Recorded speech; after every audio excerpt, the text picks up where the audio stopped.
alagang hayop. Yun po ito sa English o yung donkey. Minsan kung nakakawala lang sa bakuran nila yung kanyang donkey, yung kanyang view. Meron po siyang bagong pagawang balon. Mga 40 to 50 feet ang lalim. So, wala pang harang yung balon kasi bagong gawa lang, hindi pa nalalagyan ng halumat ng paikot. Diba yung mga balon, meron siyang harang na gano'n. Hindi napansin nung kanyang alaga hayop, mahulog doon sa balon. At alam ng alaga na yun yung farmer. Mahal niya po yung alagang donkey niya ito. Talagang napapakinabangan niya, talagang natulong niya sa kanyang paghahanap buhay. Hindi niya matingin yung pag-iyak kasi nandun niya po sa ilalim, nahulog yung kanyang donkey, iiyak, hindi na malang kung paano niya sasagipin, kung paano iyaawon, napakabigat po nun. Kaya hindi po siya katulad ng tao na pwede natin tayong magribulugan lang ng lubid, pwede na tayong tumawak. Ayun yung donkey, ang paan niya, hindi naman pwedeng tumawak sa lubid. Sa madaling salita po, para hindi po magtagal yung paghihirap ng kanyang donkey na tinawag ng mga kapitbahay niya, sabi na tulungan mo ako, natapunan na lang natin yung aming mahal na alaga ngayon. At ang mo sabi, hindi ako may mga lupa ka sa paligid, pinalit mo nila yung lupa. Hindi ako pinapala nila. Ito nung pangdangking ginawa niya, habang pinara na naman yung lupa sa likod niya, pinapagpag po niya yung lupa at ginagawa ng pagsunan. To cut the story short, nakaawang po yung dami. Dahil po, minsan po may mga pagsubok, may trials, may mga bagay po tayo na minsan hindi po natin maintindihan. Sa totoo lang po, kami po hindi pinagkadaan, hindi katuluyan. Pero sabi ko, Lord, basta susunod lang kami sa iyo, hindi kami apektado ng crisis, hindi kami apektado ng swine flu, hindi kami apektado ng kahirapan, ng anumang mga problema, maapekto lang sa amin yung salita mo na pinangahawakan namin. Dahil kapag ka nanangako sa amin, ikaw yung Diyos na pwede natin hawakan yung iyong pangako. Dahil sabi ko niya sa Hebrews 10:25, tapatapon naman natin sa inyo. Amen? Ano yung mga pangingibig na diyan kong ina talagang sabi ko, Lord, talagang biyagaw ng mala. Ang experience ko, feeling kami na lang makarating dito ng on time. At sumahan dito na talagang ibang klase talaga. Sabi ko, Lord, basta, alam ko, may himala. I-shake ko po natin yung mga bagay na yan. At sabi nga po dito, sabi may mga bagay tayo na pinapanalangin na minsan parang imposible na mangyari.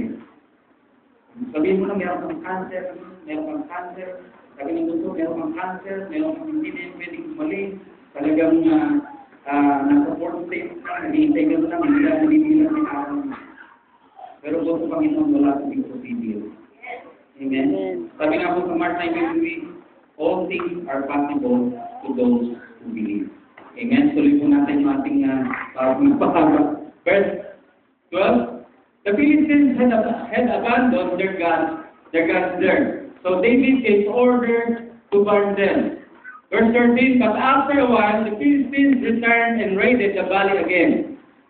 And once again, David asked God what to do. Do not attack them straight on. God replied, instead, circle around behind and attack them near the poplar tree. Verse 15, when you hear a sound like marching feet in the top of the poplar tree, go out and attack. That will be the signal that God is moving ahead of you to strike down the Philistine army. So David did what God commanded, and they struck down the Philistine army all the way from Gibeon to Gezer. Verse 17, so David's fame spread everywhere, and the Lord caused all the nations to fear David. Sino kaya gusto makaranas? Sino kaya nakakaguha ng mensahe? Sabi doon, pagka naging maayos ang buhay natin sa Panginoon. Naging narinig natin yung boses. Kasi kung hindi natin marinig ang boses ng Panginoon, kahit magmagawa ka siya, magtutuwad ka dyan, kung meron sa kasalanan, tinatago sa puso. Amen? At alam mo natin si David, among after God's own. Amen? Sige po, tuloy na natin. Ano ba ibig sabihin ng breakthrough?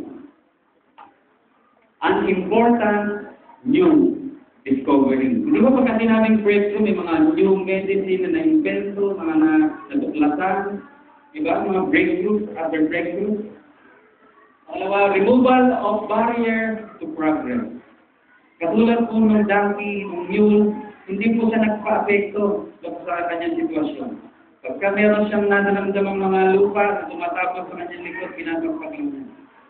Sabi ng Panginoon, ganito po tayo, ganito gawin natin. Ipagpagin natin yan yung mga problema, mga pagsubok niya. Dahil, si Satanas po, hindi siya tatagal sa liwanag.